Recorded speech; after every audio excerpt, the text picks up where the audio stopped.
Keynes! Welcome, sir. It's a pleasure. The pleasure's all mine. Your agenda. That won't be necessary. I am the agenda. Tell them I've arrived. And then tell them I've arrived.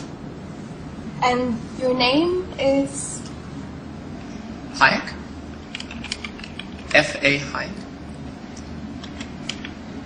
Good age.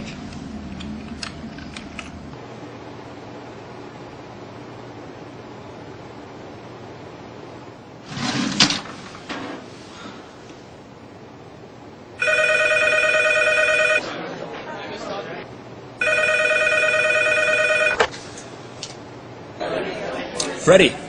Keynes. Hey, listen, party at the Fed. Already? 20 minutes. Lobby. John Maynard Keynes. F.A. Hayek. Yeah, we're opposed.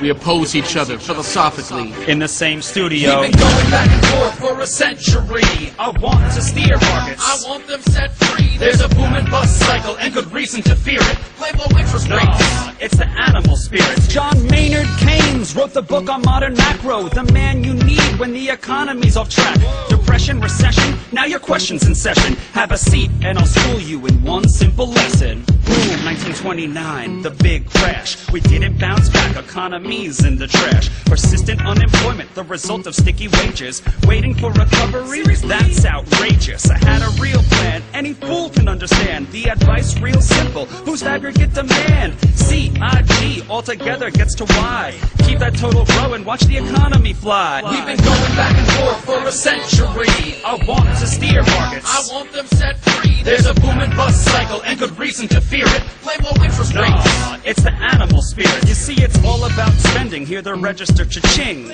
Circular flow, the dough is everything. So if that flow is getting low, doesn't matter the reason. We need more government spending. Now it's stimulus season, so forget about saving. Get it straight out of your head. Like I said, in the long run, we're all dead. Savings is destruction, that's the paradox of thrift. Don't keep money in your pocket or that growth will never lift. Because business is driven by the animal spirits, the bull and the bear. And there's reasons to fear its effects on capital investment, income, and growth. That's why the state should fill the gap with stimulus, both the monetary and the fiscal. They're equally correct. Public works, digging ditches, war has the same effect. Even a broken window helps the glass man have some wealth, the multiplier driving higher the economy's health. And if the central bank's interest rate policy tanks, a liquidity trap, that new money stuck in the banks. Deficits could be the cure you've been looking for. Let the spending soar, now that you know the score.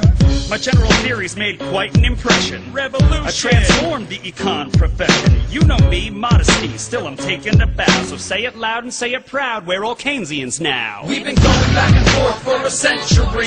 I want to steer markets. I want them set free. There's a boom and bust cycle and good reason to fear it. I made my case, Freddie H. Listen up, can you hear it? I'll begin in broad strokes, just like my friend Keynes. His theory conceals the mechanics to change. That simple equation, too much aggregation, ignores human action and motivation. Yet it continues as a justification for bailouts, payoffs by polls with machinations. You provide them with cover to sell us a free lunch. Then all that we're left with is debt and a bunch. If you're living high on that cheap credit hog, don't look for a cure from the hair of the dog.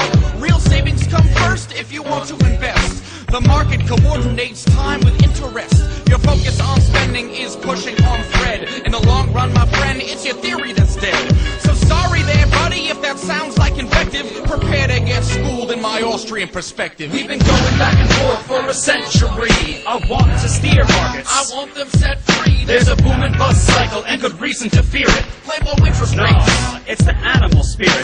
The place you should study isn't the bust, it's the boom that should make you feel leery. That's the thrust of my theory. The capital structure is key. Malinvestments wreck the economy. The boom gets started with an expansion of credit.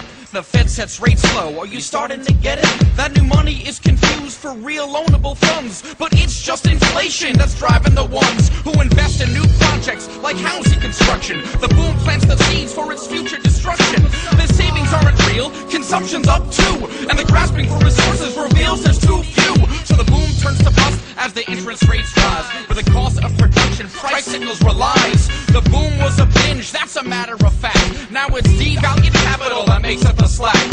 Whether it's the late 20s or 2005, booming bad investment seems like they'd thrive. You must save to invest, don't use the printing press, or a bus will surely follow, an economy depressed. Your so-called stimulus will make things worse. Just more of the same, more incentives perverse. And that credit crunch ain't a liquidity trap, just a broke banking system. I'm done, that's a wrap. We've been going back and forth for a century. I want to steer markets. I want them set free. There's a boom and bust cycle and good reason to fear it. Play low interest rates. No, it's the animal spirit.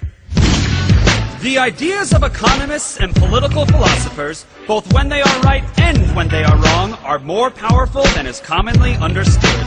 Indeed, the world is ruled by little else. Practical men who believe themselves to be quite exempt from any intellectual influence are usually the slaves of some defunct economist.